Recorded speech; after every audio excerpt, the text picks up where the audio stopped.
if I open it on, let's say, 20th of Jan, then it's not okay, because the date should be the date that should be displayed is 20 of 20th of January. So for that, we have to create the date, or we have to create the page when the user is requesting it. So what happens is we will write a JavaScriptlet which will pick up a system date, and when the user is asking from a system, it will pick up the system date and display that date. So we just write a JavaScript. A JavaScript is whatever you write, you open whatever you write inside these, two brackets, is a pure Java code, and Java you are learning in your other module, which is CS1002. Now to print anything on the console, you write out.println. So suppose I have to print hello on the console, I say out.println, and then I just put this. Yeah. Now out, sorry, it's I have misspelled it out. Now look, I should have spelled it OUT, but by mistake I did OUR. Now Eclipse shows you a red line, okay, which means there's something wrong with this. So out.print. Now in Java, if you have to print on the console, you write system.out.println, okay. Out here, if you have to print on the browser, you write just out.println, and it prints hello on the browser. Okay, now what we need to print is the date, okay. So I go back to my old code. So to print the date, what we need is, we first need a Java object, which is a date. So we just pick this up. I just pick this up from here, and then I just simply need to say this, like this. All right. Now look, this is d.toString.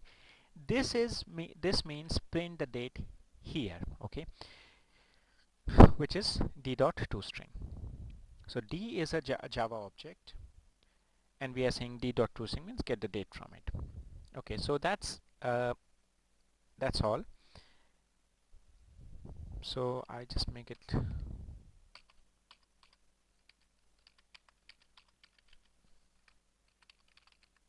welcome. All right.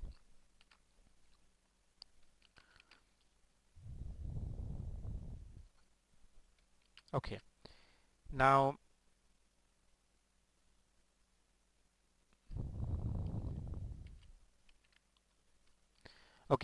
when we will run this project, you will see that if you run it on Monday, it will show you that Monday is it. If you run it on Tuesday, it will show you Tuesday.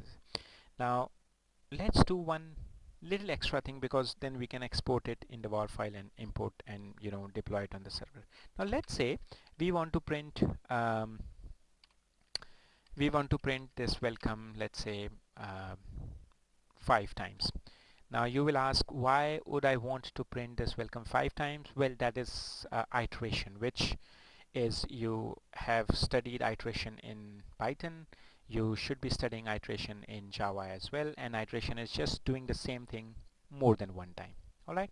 So let's say I want to print this, let's say 5 times. So I'll write a for loop in it. Yeah.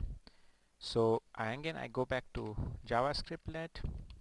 I say for, this is plain Java syntax, int I equals 0, I less than 5, I plus plus. Right, I start the brackets,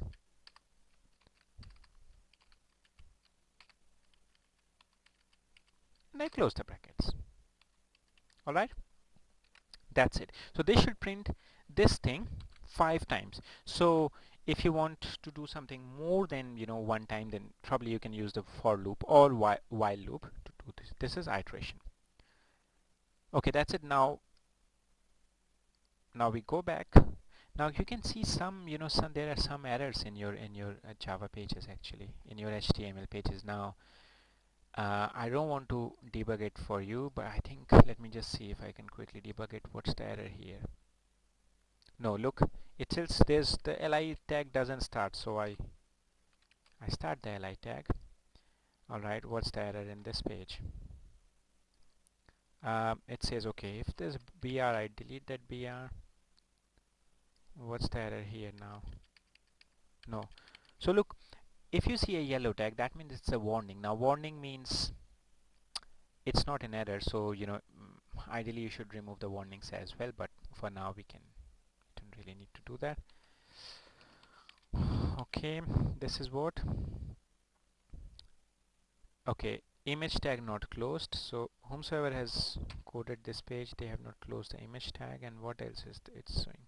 It's saying start tag image not closed, tag image should be an empty element tag, no start tag p. So that is your p. Okay, p, so you're saying, so you are, so look, this p you are closing p, but there's no corresponding opening paragraph tag, so this paragraph, and then okay, not closed. Okay, I close it. Alright, so alright, okay, what's this error now? No start p tag. Okay, so again the p tag has not been started, so I will embed a p tag. Now um, maybe when you run your project you don't get these kind of errors. Okay,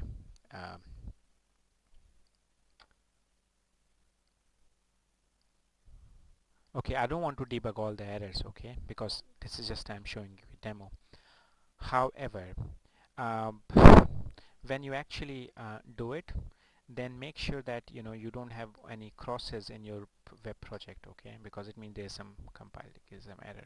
Okay, now so we have incorporated your website which you created for Task1, yeah, and we have embedded into the Eclipse project. Okay, now this is something like this you have to submit for your coursework 3. Now we say now, so having done that in Eclipse, we will export it as a WAR file and then deploy it on the Tomcat. So we say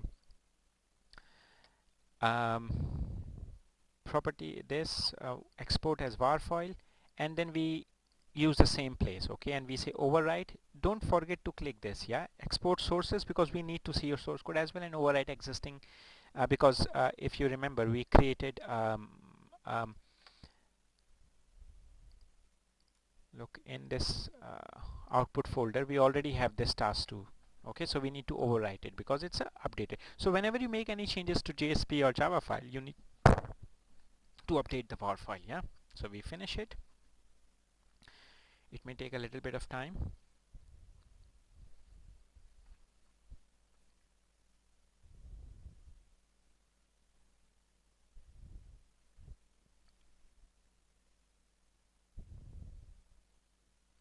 Okay, done. Right, now that's my output folder. Now we go back to our virtual machine. If you don't remember how to go virtual machine, let me just close down my virtual machine and let me just show you again how we did it. ms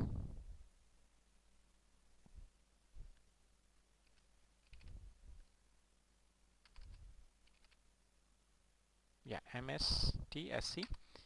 Okay, this IP address, um, this IP address and password, this IP address you should have got from ulink. Then you click more and you click the H drive. The reason is we are using H drive to transfer WAR file from our local machine onto the remote machine. So you say connect,